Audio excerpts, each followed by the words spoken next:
Malwarebytes free versus virus. So can no-cost version handle a real infection in 2026? So the legend of the cleanup king. Born in 2006, Malwarebytes launched as a specialized malware removal utility designed to eliminate a stubborn infection that mainstream antivirus software couldn't touch. The IT pro's secret weapon? When primary antivirus failed, IT professionals turned to Malwarebytes as the reliable second opinion that accurately cleaned the mess.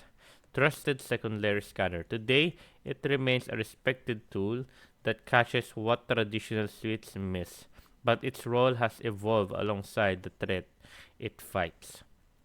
Strengths and limit. What it does well. Highly effective on-demand scanning for deep cleaning. Exiting infection runs quietly alongside your primary antivirus without conflict.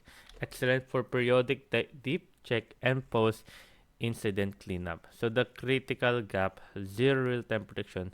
It cannot block threats before they execute. No phishing, ransomware, or exploit blocking between scans. Designed as a specialist tool, not a standalone defense.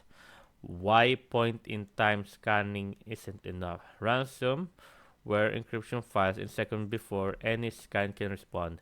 Zero-day exploit, unknown variable bypass signature-based detection entirely. Active phishing, social engineering attacks when happen between scan, not during them. The speed problem, ransomware, and zero-day threats move faster than any manual or on-demand scan can respond.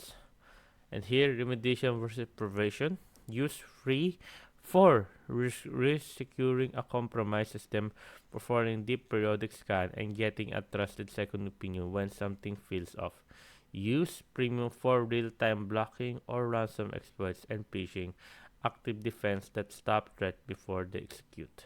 Best strategy, layered security, keep Malwarebytes free as your cleanup specialist, but paired real-time protection for complete coverage.